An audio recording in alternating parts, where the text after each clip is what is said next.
faire une analyse complète des équipes, mais on va le faire en 2 temps. Parce qu'à le faire en un temps, on est habitué des podcasts de 3 heures, là, mais à un moment donné, on va s'en garder, on va se garder des munitions. Fait qu'on va y aller conférence par conférence. That's it. Ouais. On commence avec l'américaine. Cette semaine, nous allons faire L'américaine. la nationale la semaine prochaine. Et par la suite, ce sera le début de la période des agents libres. Donc, on voulait vous préparer en fonction justement des prochains mouvements de joueurs à venir dans la NFL. Fait qu'on va parler de chacune des 4 divisions puis chacune des équipes de l'américaine cette semaine. L'américaine. L'américaine. Ils l'ont l'affaire, l'américaine. Mais hein. Hey, puis avant de commencer avec toutes les équipes de l'américaine, Jérémy Lemay nous pose la question suivante. Salut les boys, j'aimerais savoir pour chacun de vous le mouvement que vous souhaitez que votre équipe fasse dans la saison morte. Moi, du côté de mes Bills, je souhaite un mouvement au niveau de la ligne défensive pour établir plus de pression. Miles Garrett, justement, serait incroyable. Pour un mouvement surprise, j'y vais avec les Raiders qui pourraient sélectionner Ashton Genty au 6e rang. Ça serait tellement Raiders. Oh, wow. Wow, le call. Très bon, Solide, Jérémy. Merci pour ta question. Puis, Ah, je wow, serais pas quel surpris call. de pire. Ah non. Ah, il Mais court, j'adore man. le T'as call. des jambes, t'as des jambons, il saute par-dessus le monde. Les changements de direction. Wow! Là, le Puis il problème, va c'est qu'il nous devenir le demande des Trent changements pour notre Richardson. équipe, mais Will, c'est quoi ton équipe? Je sais pas. Commençons pas, là. Oh Maintenant en là, co-pilot, là. là, c'est comme mon équipe pour les 5 prochaines minutes. Là. T'en as 4-5. Mais on va Chat donner les GPT, Browns là. par Ben défaut. non, Là. ben non, ben non. Les Browns pour l'instant, Pour là. l'instant, c'est les Browns. Mais T'es écoute, quand on va. même encore lié, là, tu sais. Ouais. Ben oui, ben oui. Faut que tu te laisses dur pour les prochaines semaines, mais t'es encore un Browns live. Oh, ouais, ben, je suis un orphelin plutôt. Écoute, Will, Ben, là, fait que allez-y, les boys, je vous donne la palme. Là. Qu'est-ce mettons que que vous Miles. voulez pour votre club? Là? Ben, moi, je peux y aller. Écoute, pour mes Lions de Détroit, je pense que, tu sais, si on y va pratico-pratique, je prendrais un remplacement pour notre garde Zeitler, qui s'en vient vieux pas mal. Fait qu'aller chercher un jeune garde, ça serait pour moi une priorité au repêchage. Puis sinon, la priorité numéro 1, c'est d'aller trouver quelqu'un qui va épauler Eden Hutchinson sur notre ligne défensive. On a besoin de pass rusher à l'opposé. Tu sais, Will, tu l'as connu avec Miles Garrett et Tay Browns. Vous avez cherché pendant combien d'années un bon pass rusher de l'autre côté pour l'épauler? On a eu Clowney, Zadarius Smith, on en a eu plein. Ça n'a pas toujours été concluant. Moi, je pense qu'on doit aller chercher un gars de l'autre côté, justement pour équilibrer la ligne défensive, enlever la pression de Hutchison, puis mettre de la pression de façon constante sur les corps arrière. Fait que pour moi, ça, c'est priorité numéro 1. C'est bon, c'est bon. De mon côté, je regarde les agents libres, un joueur que j'aimerais beaucoup, puis je pense que ça pourrait être un très bon fit du côté de la défensive des Broncos. On a signé Brendan Jones, l'ancien des Dolphins l'année passée, qui a connu une très belle saison avec plus de 100 plaqués pour la première fois de sa carrière. Puis son bon chum, ben, c'est Jevon Holland qui va tomber agent libre et que les Dolphins ne vont pas appliquer l'étiquette de franchise. Même si ça n'a pas été sa plus grosse année, il reste que c'est un jeune joueur qui va avoir 25 ans lorsque la saison va commencer. Tu as un PS2 qui domine comme demi de coin. Pourquoi pas renforcer tes safeties, avoir un bon quatuor. Donc, moi, j'aimerais beaucoup qu'il signe Jevon Holland. Puis pour un move surprise dans la NFL, Aaron Rodgers va signer avec les Titans. Et les Titans ne prendront pas de QB au premier choix. Oh! Je pense que j'ai vomi dans ma bouche. Les titans. Ouais. Ouais. Il n'y a à peu près rien de titan à part le nom au Tennessee. Il va amener là. Alan Lazard avec lui. Toute la Davantage. gang. Nathaniel Hackett. Wow. Wow. Ah. On sort de la retraite David Bakhtiari. Mais Let's surtout, go. les boys, surtout, l'ayahuasca de Longueuil. Oh. Ça va Hein? fuiter ça à Nashville. Ah Oh, ouais. ça va fuiter. Wow. Ben moi, puisque je n'ai pas d'équipe présentement, je ne vais pas répondre à cette question. Mais au niveau du move surprise, Matthew Stafford va être échangé. On parle Oh, beaucoup des Giants, t'achètes hein? ça. T'achètes Ouais, ben ça. écoute, il y a plusieurs rumeurs qui pointent dans cette direction. Moi, je ne comprends pas vraiment pourquoi, mais on dirait qu'on est déjà prêt à entamer l'après Stafford. Puis peut-être que McVay voudra faire un pont avec un carrière semi-vétéran en vue d'en repêcher un ou en développer un jeune. Mais j'ai l'impression que Matthew Stafford va jouer ailleurs qu'à Los Angeles l'an prochain. Intéressant. J'ai bien hâte de voir ça dans les prochaines semaines. Ouais, je pense que les Giants pourraient être intéressés.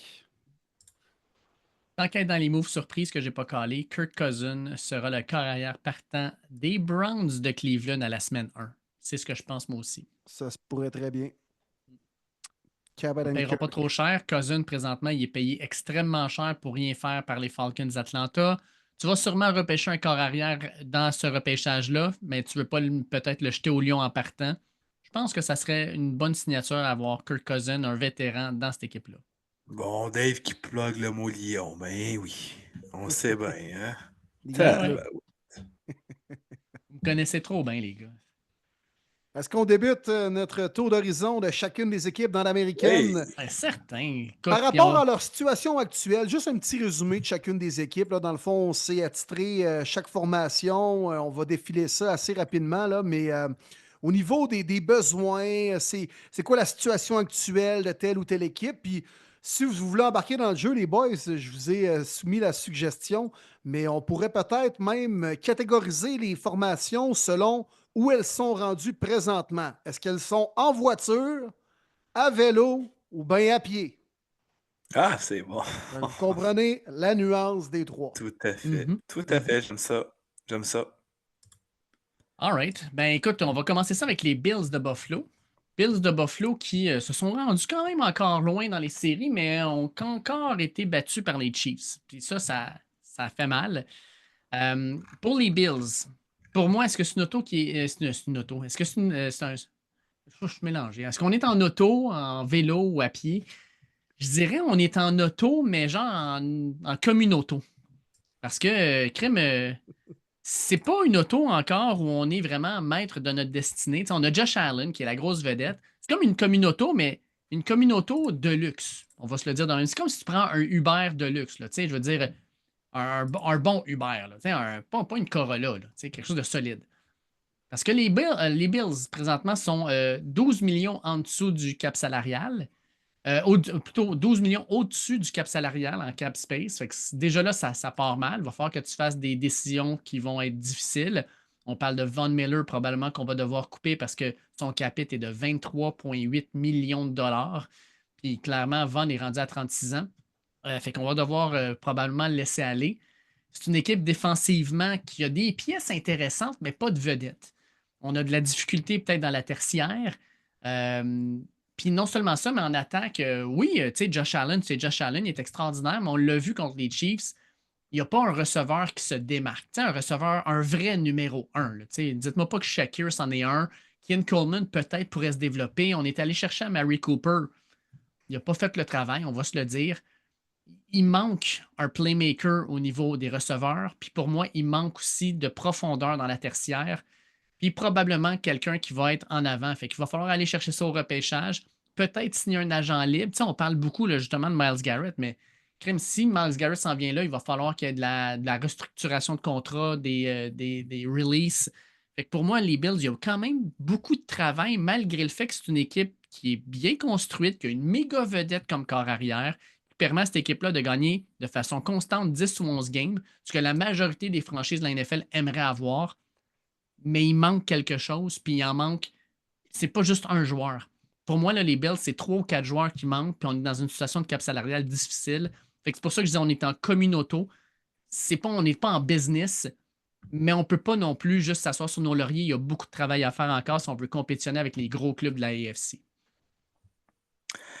Pour les Dolphins de Miami maintenant, messieurs, j'ai bien hâte de voir qu'est-ce qu'ils vont faire parce qu'eux sont quand même très, très serrés. Actuellement, on y voit vraiment en projection, sont à moins 5,5 millions pour commencer la saison morte. Donc, ils doivent faire des coupures. Certes, on a une offensive intéressante, puis je vais répondre par la fin même, les boys, à Frank Perrault, qui nous avait posé une question il y a quelques semaines du côté des Dolphins, un vrai fan. Est-ce que vous croyez que le départ de Tyreek Hill à Miami pourrait avoir le même effet que le départ de Diggs à Buffalo, c'est-à-dire un vent de fraîcheur, un meilleur esprit d'équipe? équipe.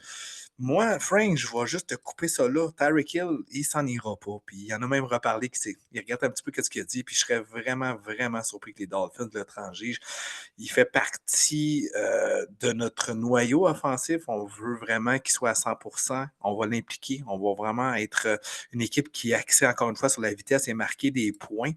Ce qui m'inquiète chez les Dolphins, c'est pas leur offensive, c'est vraiment leur défensive. Ils ont beaucoup de travail à faire. L'année passée, ils ont perdu Christian Wilkins, souvenez-vous, qui était solide, qui a quitté pour les Raiders pour un gros chèque.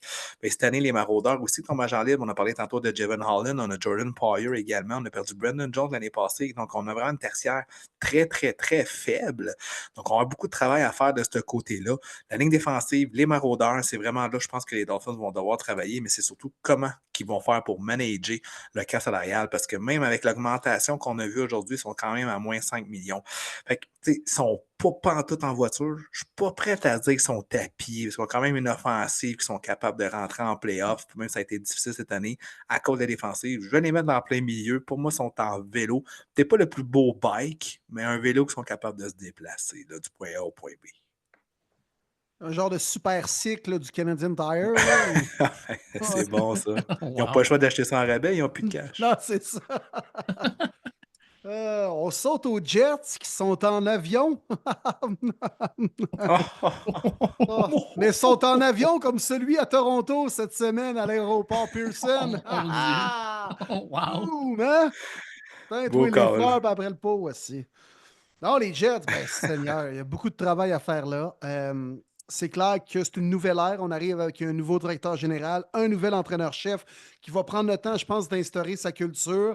C'est à savoir qu'est-ce qu'on va faire après Aaron Rodgers. Est-ce qu'on veut peut-être y aller avec une carrière vétéran, 1 an, 2 ans, repêcher un jeune, prendre le temps de le développer ou de lancer immédiatement dans la mêlée un jeune carrière. Il y a quand même des pièces importantes aussi en défensive qui deviennent joueurs autonomes, entre autres le demi-coin DJ Reed, qui devrait être un des gars les plus courtisés à sa position sur le marché des joueurs autonomes. Quinnen Williams sera à renégocier prochainement aussi.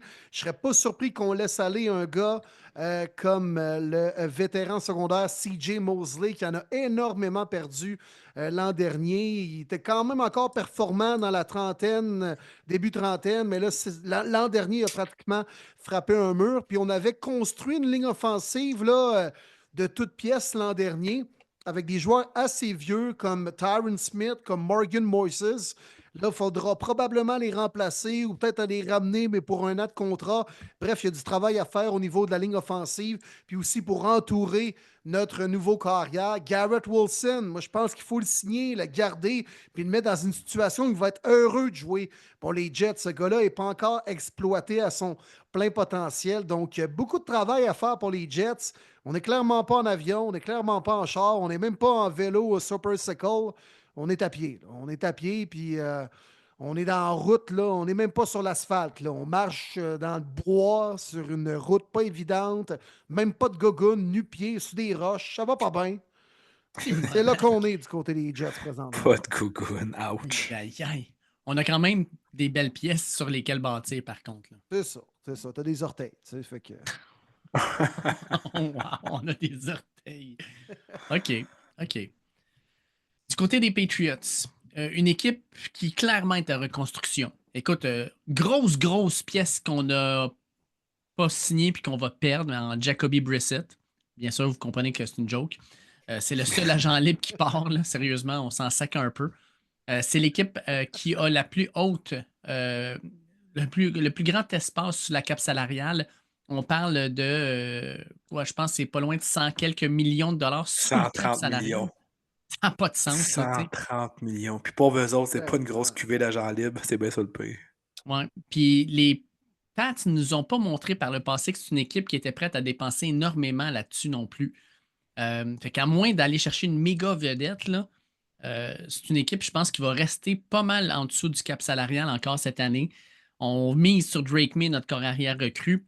On a un énorme besoin de joueurs sur la ligne à l'attaque, de receveurs d'importance pour donner des armes à Drake May.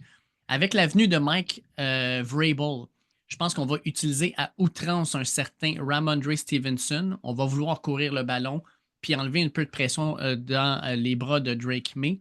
En défensive, on a des belles pièces, qu'on pense à Christian Barmore, qu'on pense à Christian Gonzalez. On a des bons joueurs, des bons jeunes joueurs. C'est une équipe qui, je pense, ne pense pas à gagner l'an prochain, mais plus dans 2 ans, 3 ans. On va placer les éléments. Je pense qu'on va encore construire par le repêchage. On ne payera pas à outrance des joueurs autonomes si on pense que ces personnes-là ne valent pas la peine. On va peut-être faire un move sur Myles Garrett, mais en même temps, je ne vois pas pourquoi Myles Garrett choisirait les Patriots, considérant que ce n'est pas une équipe qui gagne maintenant.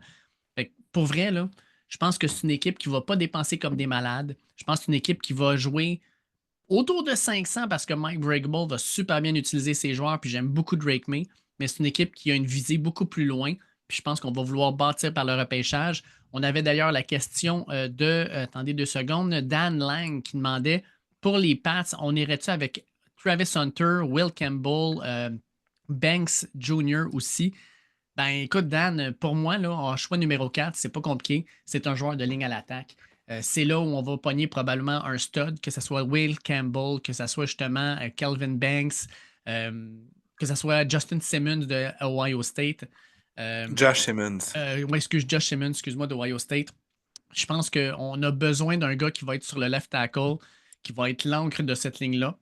Puis pour moi, là, c'est vraiment le besoin numéro 1 parce qu'on n'a pas de receveur numéro 1 qui pourrait aider, là, comme l'an dernier, on en avait avec des Marvin Harrison, Brian Thomas et compagnie. On va y aller avec la ligne parce que c'est là que c'est, pour moi, le meilleur rapport qualité-prix au choix numéro 4. All right. On s'en va dans la Nord, les boys. Alors que je commence avec les Ravens de Baltimore. Honnêtement, les Ravens, encore une fois, fin de saison décevante, mais ils ont toutes les pièces pour revenir. Puis ça va être encore une équipe en Super Bowl contender. Pour répondre à ta question, Will, pour moi, ils sont déjà en voiture. Ils n'ont pas beaucoup d'argent sur la masse salariale.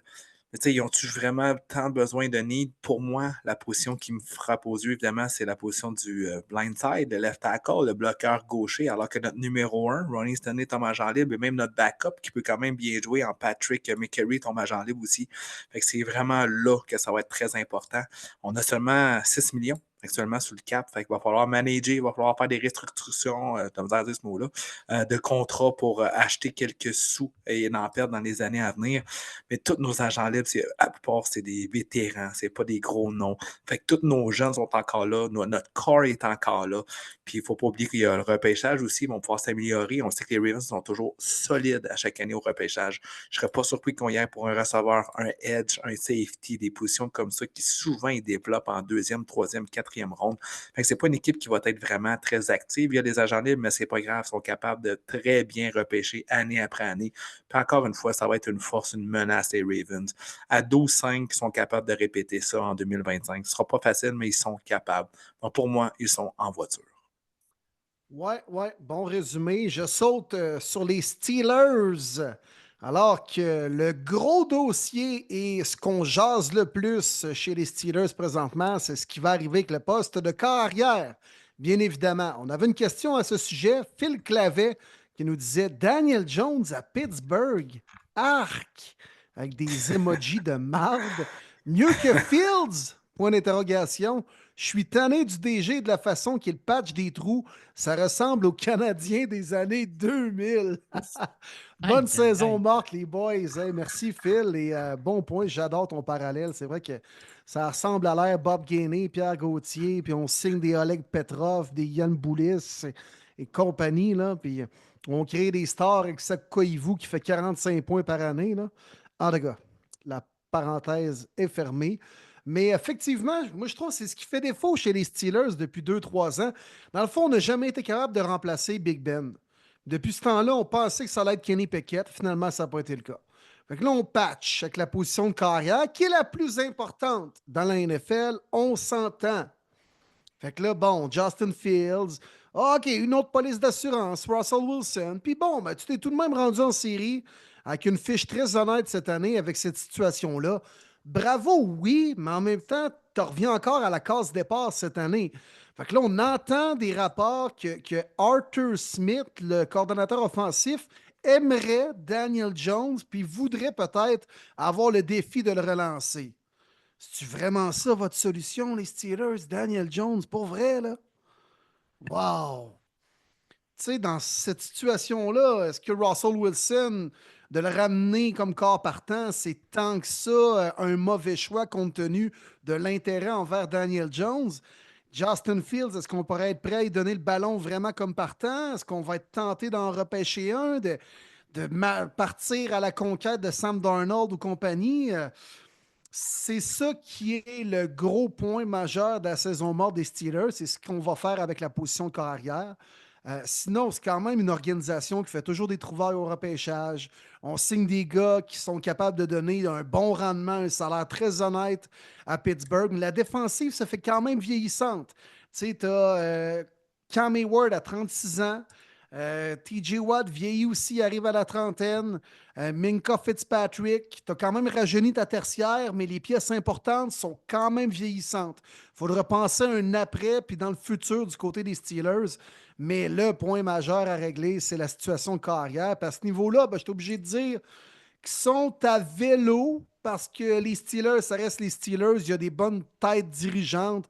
Fait que je peux pas dire qu'ils sont à pied dans la merde, mais ils sont clairement pas en luxe en voiture présentement. Fait que ça ressemble à ça le portrait des Steelers. All right, on s'en va du côté des Bengals. Les Bengals qui sont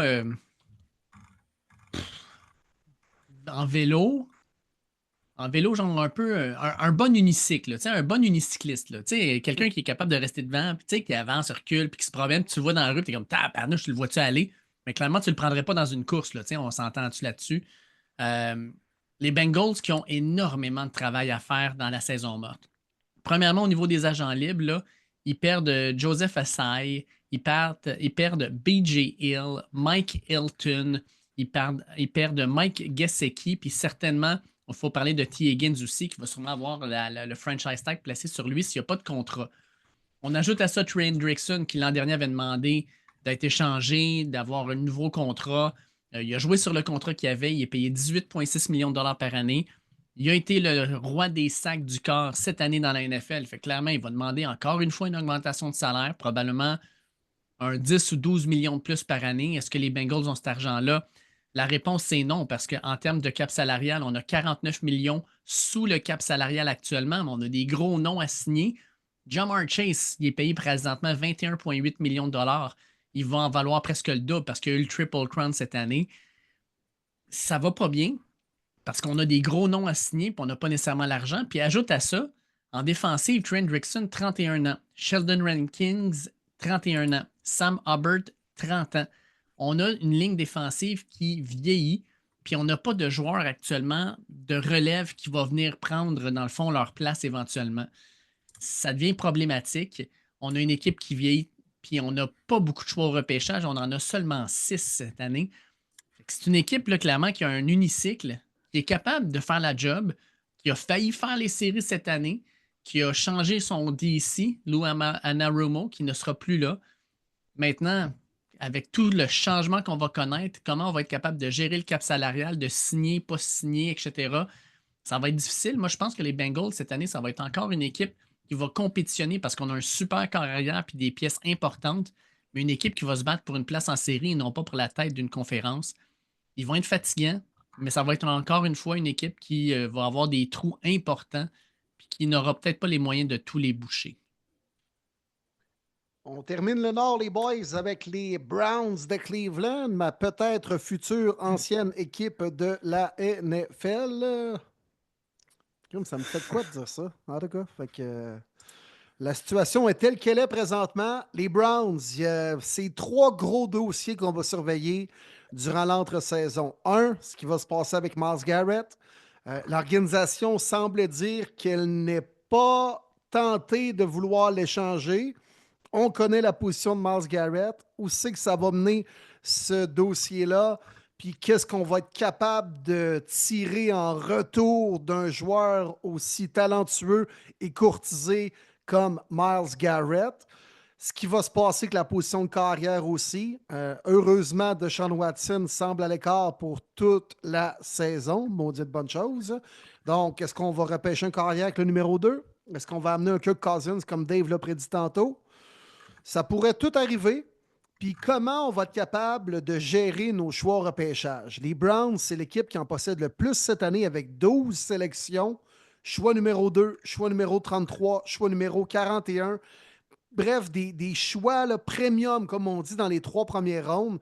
Si on est capable de frapper moindrement des coups de circuit pour aller chercher des joueurs partants dès leur première saison, ça va énormément aider les Browns dans leur relance, mais aussi avec le fait que malgré qu'on a plusieurs trous et il faut patcher à plusieurs positions, on n'a pas d'argent présentement. Fait que tu n'auras pas le choix de faire des trouvailles au repêchage. Fait que ça va être un repêchage énormément important pour les Browns. Puis il semble avoir une certaine période de transition. Tu sais, Nick Chubb va devenir joueur autonome, Myles Garrett pourrait quitter, même chose pour Joel Bitonio, peut-être bien Denzel Ward aussi. Donc, il faut rebâtir les cadres de la maison, des fondations. Fait que c'est pas mal la situation des Browns présentement. Je suis obligé de dire qu'ils sont à pied parce qu'il y a plein de points d'interrogation. Fait que sont à pied, mais quand même dans une position pas pire avantageuse compte tenu des choix puis du fait qu'ils peuvent monnayer la valeur d'un gars comme Myles Garrett. Fait qu'ils sont genre comme tu sais, ils marchent sur les pistes cyclables à Montréal cette semaine, les Browns. Ils sont bien enneigés, pas mal plus que les rues et les trottoirs. Fait que, tu sais, au moins, c'est plus facile pour eux de marcher à cette place-là. Hmm. On tombe dans le sud de l'américaine et on commence avec les Texans de Houston. Si on pouvait dire après l'année 2024, non 2023 que les Texans étaient en voiture, ben là, ils ont downgradé, hein? Ils ont baissé d'une coche, ils sont plus en voiture, ils sont vraiment en vélo. On a quelques questions, puis ça commence avec notre carrière. CJ Stroud, ça a été le sophomore, l'année difficile, la deuxième année, parce qu'il n'a vraiment pas été explosif comme sa première année. Est-ce qu'il est seul à blâmer? Certainement pas, mais ça en fait vraiment partie de la clé du succès des Texans. La ligne offensive, ça a été pitoyable, surtout l'intérieur de la ligne offensive. Les gardes, le centre, c'était mauvais, mauvais. C'est une priorité qu'ils doivent absolument corriger. Tant mieux pour eux parce qu'il y a quand même plusieurs bons gardes cette année dans les agents libres. Par contre, on doit vraiment jouer et négocier dans la masse salariale. On est actuellement à moins 2 millions avant l'entrée du 12 mars. D'ailleurs, quand on parle des chiffres, des moins, des plus, sachez que toutes les équipes se doivent être à minimum 0 le 12 mars. Donc, c'est obligatoire. Donc, il doit y avoir des nouveaux contrats qui soient faits, des coupures. Tout ça doit être fait absolument maximum le 12 mars à 3h59. Une autre position pour moi qui est importante pour les Texans, receveur. Nico Collins, très bon receveur. Je pense même peut-être sous-estimé, on n'en parle pas beaucoup, peut être un très bon receveur numéro 1. Mais là, tu as Tank Dell qui a eu une blessure très grave en série. On ne sait même pas s'il va jouer en 2025.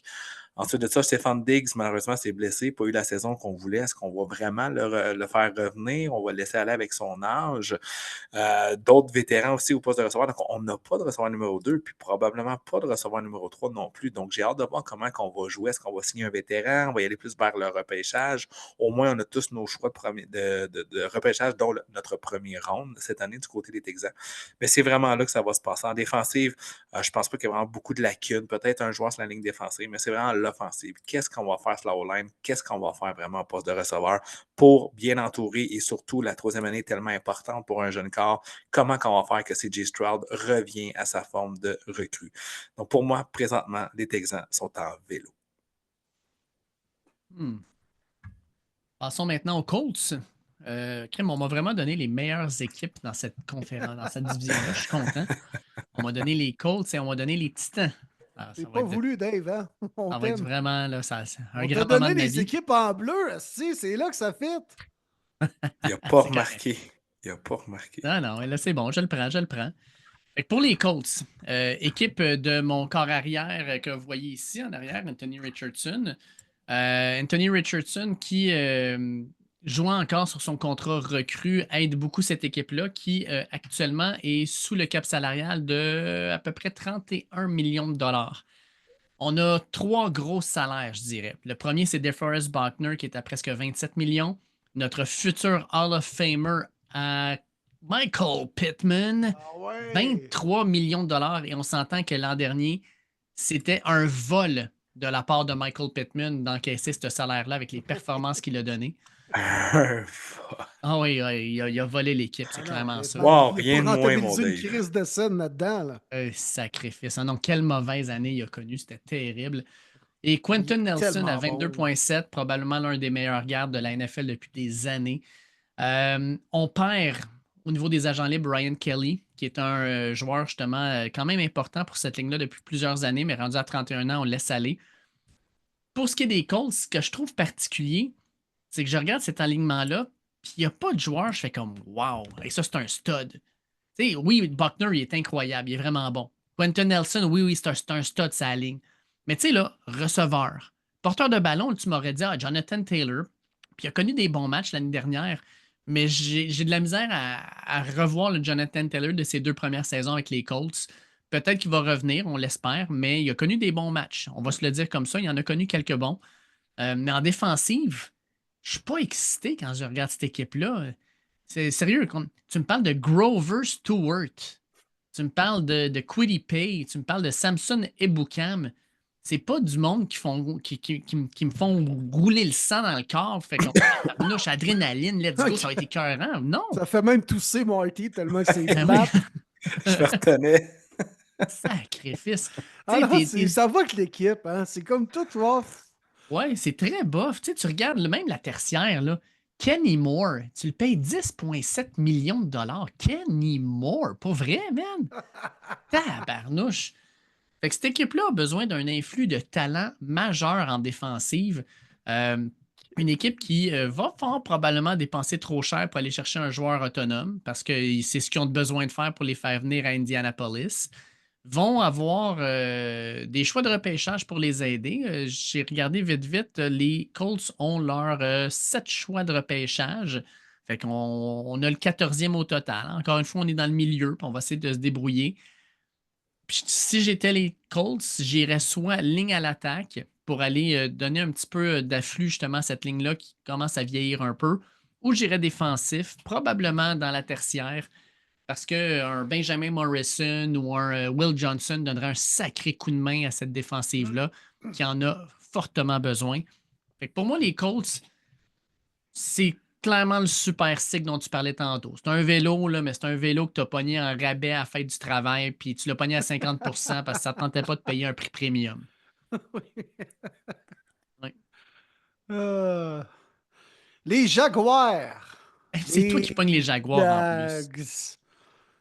Qu'est-ce qu'ils ont besoin, les Jags? Duval.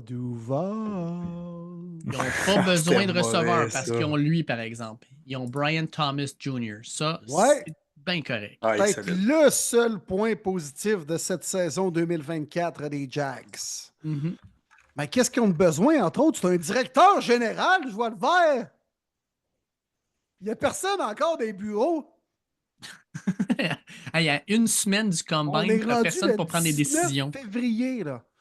Puis là, juste avant que tu termines ton résumé des Colts, Dave, je m'en vais voir. Je fais, Kim, ils n'ont pas encore de DG, eux autres. Puis là, je tape General Manager, Sti Jaguar. Puis là, ça me dit, là, les Jags venaient tout juste de sortir un article, il y a 3 minutes, Moi, je pensais pour que tu allais nous marquer expliquer. directeur général des Jags, 404 pages introuvables. Erreur. Là, il nous parle de tous les candidats qui ont passé en entrevue avec un beau résumé, mais on s'en fout, là. On n'est pas le 19 janvier, on est le 19 février. Combine arrive, là. Les agents libres après, là. Liam Cohen, là, du haut de ses 38 ans, qui sont du c'est tout lui qui va prendre les décisions. Fait que les Jaguars, ça commence par là. Il n'y a pas de ligne directrice dans cette équipe-là. C'est ça le problème depuis trop longtemps. Il n'y a pas de culture. Il n'y a pas une ligne directrice que ici, c'est de même, ça marche. Là, il y a des rumeurs de Trevor Lawrence avec les Steelers. Lui dit non, moi, je veux pas partir d'ici. Puis, bon, ça va mener où? J'ai l'impression que Trevor Lawrence va tout de même jouer avec les Jags l'an prochain. Mais ça va être une année déterminante pour lui. Fait qu'aidez-les. Il y a des trous sur la ligne offensive. Brian Thomas, c'est cute. Trevor Etienne, c'est cute. Mais ça prend du talent autour de lui. Christian Kirk, là, c'est pas un deuxième receveur, ça. Là. Honnêtement, aidez-les. Puis en défensive aussi, t'as Josh Allen, t'as Devin Lloyd. La tertiaire est pitoyable. Il y a trop de trous dans cette équipe-là, puis il n'y a pas assez de meneurs pour comme faire garde, c'est le même, ça marche, puis c'est ça la culture du vestiaire et de notre équipe. Il Fait n'y a que, même pas de meneur en haut. non. Fait qu'ils sont à Euh, pied. Il y a un Chris, bureau ils vide. sont à pied puis ils savent même pas où ils s'en vont. Google Maps est même pas capable de leur donner une destination finale. Liam Cohen va aller voir le DG, il rentre, là, puis c'est un bureau vide. Pas de meubles, rien. Voyons, Simonac. Fait qu'ils se met à crier quoi, Dave? Duval. Attends un petit peu, encore. On se garde. Duval. Ah, Oh, c'est mauvais. Dans le Et on fond, se c'est rappelle que c'est semblable l'équipe. que son Oh! Ouais, on se rappelle que c'est l'équipe de Ludo. Je suis désolé, Martin. Je suis vraiment désolé. Ouais. Mm. Les C'est Jags, mauvais. écoute, je pense qu'on pourrait aller chercher des vétérans intéressants. Tu sais, mettons Chris Goodwin. Ça serait un bon fit avec les Jags pour venir coacher Brian Thomas. C'est un gars qui a gagné le Super Bowl. C'est un bon vétéran. Puis je pense qu'il accepterait le défi d'être un mentor pour Thomas. Mhm. Ça, j'aimerais ça. Mais aller chercher des gars de même, tu sais, qui ont gagné, qui ont de l'attitude, une culture, c'est ce que les Jags doivent faire. 100%. On s'en va du côté des Titans. Les Titans, tu as votre premier choix au Hey, repêchage. c'est plate, cette division-là. Hein? C'est Simonac. Ah, c'est terrible cette année. Ouf. cette hier. Titan avec 49, presque 50 millions sous la masse salariale, quand ton plus grand salarié, c'est Calvin Ridley, à 28 millions de dollars par année. C'est lui ton numéro un. T'as plein de joueurs, là, mais c'est lui ton plus haut salarié. Will Levis sera-t-il le corps arrière partant lors du début de la saison? Café Mayo! Ce sera à voir. Ce sera à voir. J'ai écouté ce matin le podcast de draft de Mel Kipper. Puis lui, il dit moi, j'ai pas perdu confiance en Will Levis. Il a fait des bonnes affaires. Là. On montre juste les interceptions puis les pick six, mais il a fait des bonnes affaires. Oui, mais il a fait des interceptions puis des pick six à des moments cruciaux. En tout cas, peu importe. On ne rentrera pas là-dedans. Et donc, les Titans ont le premier choix au total. L'an dernier, ils ont dépensé comme des méchants malades avec des joueurs alors qu'on n'était clairement pas dans un moment win now. On l'a fait paraître comme si ça n'a pas été le cas. Cette année, qu'est-ce qu'ils doivent faire? Premièrement, au repêchage, ils ont leur choix de première ronde, premier au total, le 35e en deuxième ronde, pas de choix de troisième ronde, mais deux choix de quatrième, deux choix de cinquième, un choix de 6 et un choix de 7. Ça, c'est intéressant. Pour moi, être les Titans, là, pour vrai, premier choix au repêchage, je ne vais pas avec un corps arrière. Moi, je verrais avec Abdul Carter. Parce qu'imagine la ligne défensive, toi.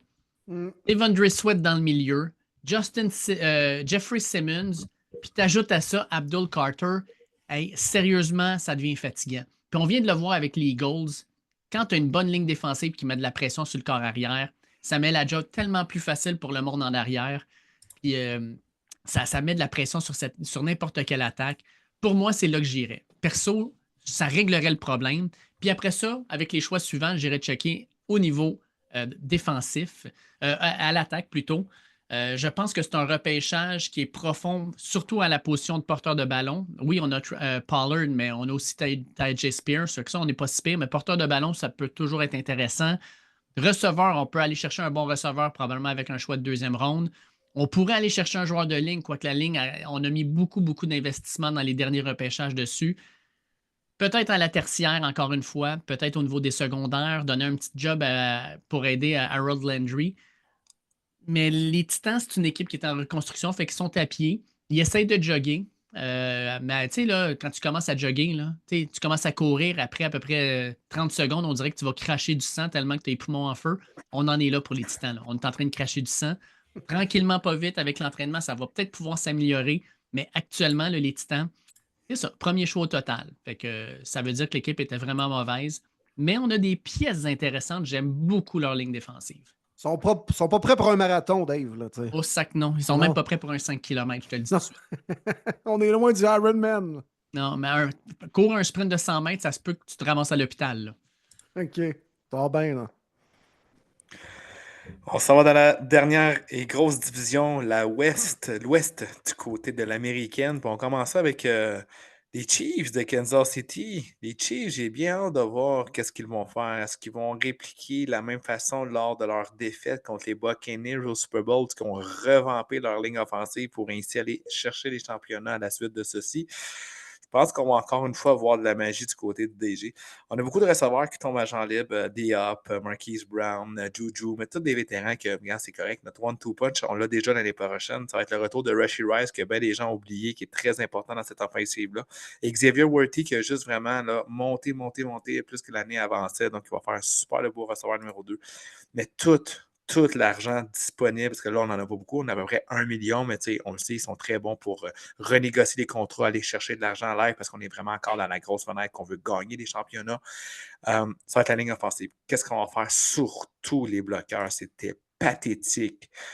Contre les Eagles, on se faisait manger comme pas possible. Tony, il faut absolument qu'il revienne comme garde. Puis parlant de garde, est-ce qu'on va perdre Trey Smith dans les agents libres? C'est un gros morceau, mais on sait qu'on est capable de développer des gardes avec des choix de troisième journée, comme les quatrième, cinquième, sixième round. C'est une force des Chiefs de développer des gars, des gardes. Je ne serais pas surpris qu'on laisse aller Trey Smith pour plutôt garder l'argent pour des bloqueurs. Ou est-ce qu'on a de la difficulté à cette position de repêcher, de développer? On a saigné l'année passée, c'est King Suamoloa, je ne sais pas comment dire son nom, que ça ne marche juste pas encore une fois. Donc, j'ai vraiment hâte de voir, c'est la position clé. Mais les Chiefs sont finis. Là. Ça va tellement pas bien là, qu'ils sont en voiture.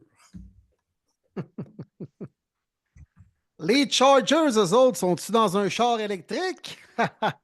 Oh là là. Les Chargers de Los Angeles, deuxième année de l'ère Jim Harbaugh. Ça a été un succès, il faut le dire, pour cette première saison. Participation en série, fiche de 11 victoires, 6 défaites. On a quand même des dossiers intéressants à venir durant cette saison morte du côté des Chargers, surtout au niveau du porteur de ballon. Qui va courir la balle pour cette équipe-là la saison prochaine?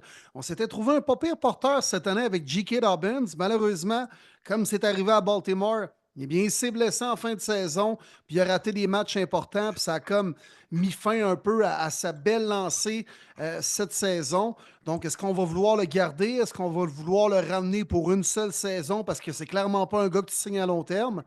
Moi, je verrais bien Najee Harris, qui devient joueur autonome, ancien des Steelers, signé avec les Chargers. On va lui courir la balle de façon agressive, robuste, avec une grosse ligne à l'attaque, puis courir entre les bloqueurs de façon intense. Harris pourrait correspondre à ça. Je pense qu'on pourrait l'avoir également à un prix quand même honnête sur le marché des agents libres. C'est peut-être le meilleur porteur de ballon disponible là, dans 2 semaines quand il y aura l'ouverture des joueurs autonomes. Sinon, Khalil Mack devient aussi joueur autonome. Il avait précisé ou mentionné, laissé entendre qu'il allait peut-être accrocher ses crampons. Finalement, il va revenir au jeu la saison prochaine. Pourquoi pas le garder? Il a été bon en série, 2 sacs du corps contre les Texans. C'est plus le dominant Khalil Mack de ses bonnes années avec les Raiders et les Bears. Mais il y a encore du bon football à offrir, surtout dans une rotation. On a repêché un pass rusher l'an dernier en première ronde. Donc, on peut l'amener cette année plus dans une situation de rotation en troisième et long. Il y a du gaz d'antin qui est prêt à attaquer parce qu'il ne joue pas tous les snaps. Moi, je le garderais, Khalil Mack. Je pense que c'est un gars qui est important dans le vestiaire aussi. Puis amener des receveurs. Lad McConkey, bonne saison recrue, mais 52 livres là, mouillés là, à un moment donné, là, amener du poids, amener peut-être un gars comme Keenan Allen de retour avec les Chargers, je ne serais pas surpris. Un vétéran comme Diop, comme Marquise Brown. Il y en a quelques receveurs là, de second ordre, mais qui ont joué du foot, qui ont gagné des games, qui ont de l'expérience, puis qui pourraient venir justement remplir le rôle de deuxième, troisième receveur avec les Chargers. C'est pas mal le portrait des batteries chargées présentement. Fait que, ouais, tu sais, on n'est pas en grosse Dodge Caravan, mais on est en char électrique. Tu sais, slash en vélo, là. Je suis pas prêt à dire qu'ils sont vraiment en voiture, mais ils sont quand même bien placés, les Chargers, présentement. On s'en va du côté de Denver, messieurs. Alors que les Broncos ont été surprenants cette année en faisant les séries avec une équipe pas tellement très talentueuse, mais elle a été bien coachée. Sean Payton ne s'en cache pas depuis qu'il fait la tournée des médias avec la semaine du Super Bowl. Il cherche son propre joker, si on peut dire, un joueur qui va être explosif. C'est ce qui manque à l'offensive.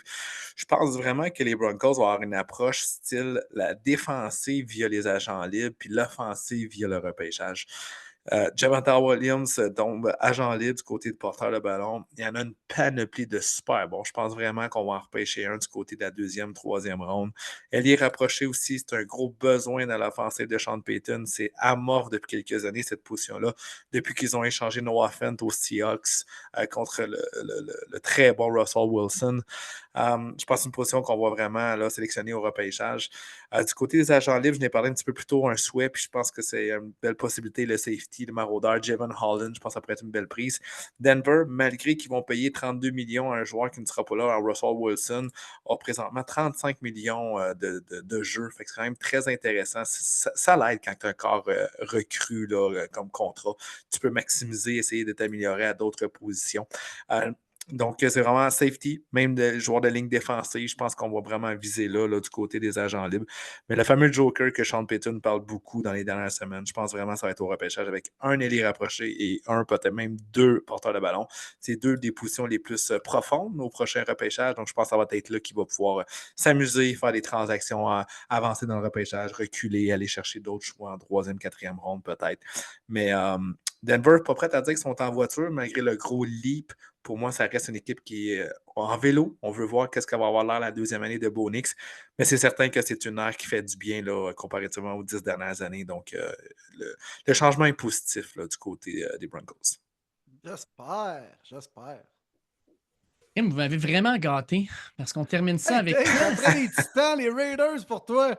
Hey, on m'a donné littéralement les Patriots, les Colts, les Titans puis les Raiders. Simonac.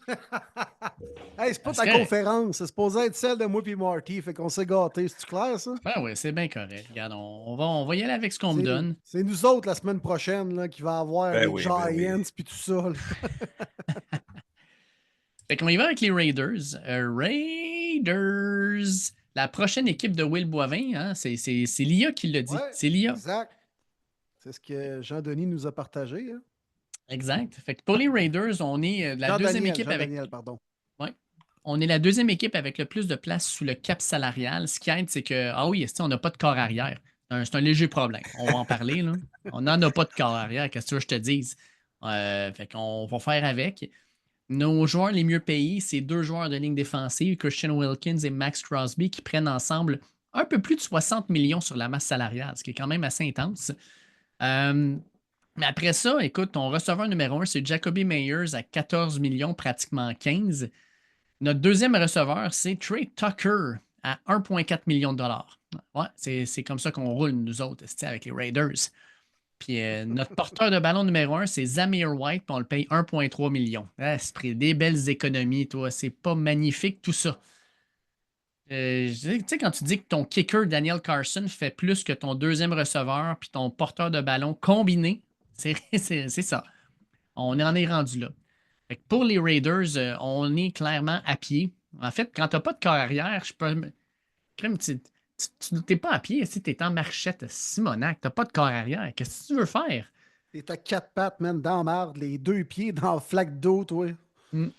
Avec la marchette, non. Tu es avec la marchette, là, puis tu as de la misère, tu as mal aux hanches, tu as mal aux genoux, tu as les cheveux maganés. Tu clairement pas top shape. Là. Puis tu engages un coach de 72 ans. Ben, tu sais, clairement, c'est un gars qui est avide de prendre la marchette aussi. Fait que, il veut comprendre comment ça fonctionne. Puis, pourquoi Chip Kelly décide d'aller là? Quel argument de vente t'as donné à Chip Kelly pour dire Vegas, là, c'est la place, pas de corps arrière, pas de porteur de ballon, un receveur, en gros. Puis c'est Brock Bowers, parce que Jacoby Meyers, il est bon, mais sans plus.